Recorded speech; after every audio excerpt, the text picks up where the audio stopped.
At the peak of COVID in March, anxiety-related searches hit a record high on Google as people were searching for answers on how to handle a year filled with confusion, turmoil, and grief. I sat down with people who study wellness to find out what that means and why focusing on your well-being is more crucial now than ever.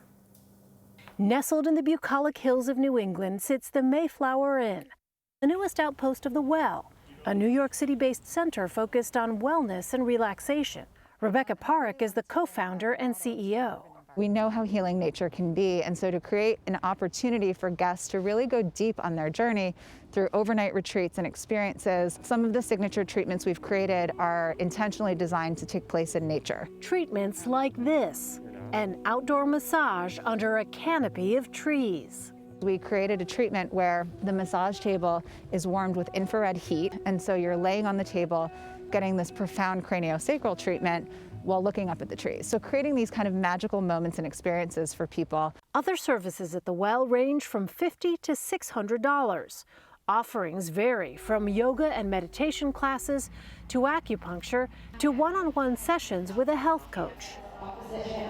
Park was first inspired to create what she calls an ecosystem for wellness after working on a trading desk during the 2008 financial crisis. I found that it was very challenging to make time for wellness and really just to prioritize it. And then even when I did attempt to say, I need to find a yoga studio or I need to figure out how to sleep more, it was just very disparate. There were so many amazing wellness experiences and brands that were coming to life in New York that everything was fragmented. The Well aims to change that by offering all wellness-related services under one roof. Centers like these represent the newest frontier in the booming $4.5 trillion global wellness economy. Craig Reed is president and CEO of Auberge Resorts, parent company to the Mayflower Inn. He says the hospitality industry is evolving, factoring wellness into the business. People are constantly concerned about their physical health, their emotional health. We, in our resorts, we sort of see them as havens, as retreats, where people can go and escape and renew and be re-energized. And so wellness for us in a place like this is about sort of supporting that journey of renewal and encouragement. But Rebecca Park acknowledges wellness can feel out of reach for many. You're talking about meditation and yoga and things that may not be part of their own routines or lives. What would you say to people who look at this and say, well, that's wellness for the well-off? I think it's a fair point, and I think it's a valid question, and I think it's something that we need to talk about more.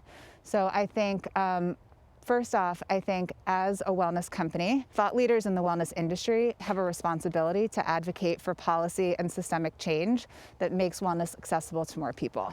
Psychiatrist Dr. Marquita Wills says wellness is critical for everyone. I'd argue that it's not a luxury. In fact, in times like these, during high stress times, it's actually a necessity.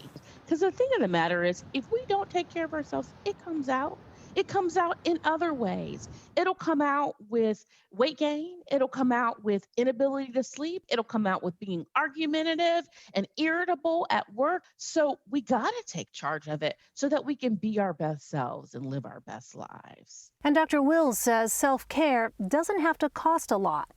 You can buy Epsom salt, throw it in your tub, and create your own spa with a candle at home. And so building those restorative experiences into our lives are so important, especially now. As for the Well, the pandemic forced its New York City location to temporarily shut its doors, but provided an opportunity to introduce the company's services to a wider audience. We very quickly pivoted and brought all of our services online. We created a telehealth platform. We started live streaming our fitness classes. We started offering free meditation led by one of our teachers. Now, Park hopes more people will see why wellness matters. Our mental and emotional well-being is certainly being challenged right now. You know, we were experiencing a mental health crisis in America prior to COVID-19. The amount of stress and anxiety that people are experiencing on a day-to-day basis is really challenging and daunting. So I think it's critical that we come together as individuals, as businesses, as a collective society, and help each other heal right now. Right, so we should mention that we shot some of this before the pandemic, before social distancing, hence some of the footage that you saw there. But Dr. Will says it's really important for people to understand this is for everyone, people of all backgrounds, and that sleep, Dr. Will said, should be a priority. Yes. We all know how sleep can affect us, but really there's just a myriad of body processes that are affected when you don't get enough sleep. She says also just meditate if you can, which sounds like a tall order for a lot of people. They don't like to do that, but just even 10 minutes a day. Take a breath. Yes. But I love the Epsom salt and a candle. That's right. When all else fails, That's right. you All can you do have it. to do.